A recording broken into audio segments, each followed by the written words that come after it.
Praise the Lord. இனிய பொங்கல் நல்வாழ்த்துக்கள். தேவரீர் பூமியை விசாரித்து அதற்கு நீர் பாய்ச்சுகிறேன் என்று வேதம் சொல்லுகிறது. இந்த நீர் பாய்ச்சும் தேவன் யார் என்று சொன்னால், பூமியின் கடையாந்தரங்கள் வரைக்கும் அவரை நம்பும் அவருடைய ஜனங்கள். அந்த ஜனங்களுக்கு அவர் என்ன செய்கிறார் என்று சொன்னால், அவர் முதலாவதாக நாம் வாழும் இந்த பூமியை விசாரிக்கிறார். விசாரிப்பதோடு மட்டுமில்லாமல் அதற்கு நீர் பாய்ச்சுகிறார்.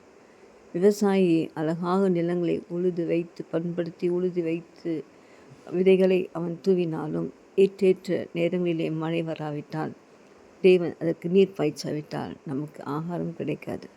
ஸோ நம்முடைய தேவன் பூமியை விசாரித்து நீர் பாய்ச்சுகிற தேவன்.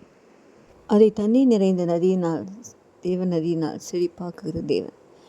பிரியமானவர்களே, தேவன் நம்ம பூமியை விசாரித்து அதை நீர் பாய்ச்சி செழிப்பாக்கி நம்மை ஆசீர்வதித்து வருகிறார்.